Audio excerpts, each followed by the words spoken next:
आता ही आपली नवीन रेसिपी दाखवते मी आपल्याला. तर त्याच्यासाठी साहित्य पहा.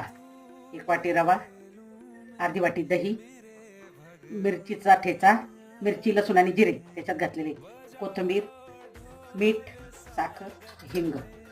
रवा टाकलाय, त्याच्यात आता दही, मिरच्याचा ठेचा आहे, त्याच्यामध्ये जिरे, लसूण आणि मिरची आहे,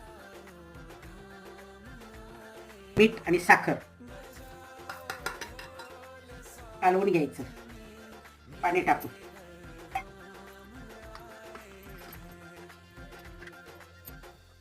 हा सोडा,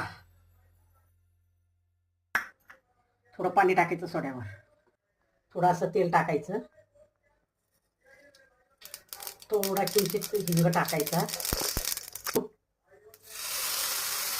असं टाकायचं.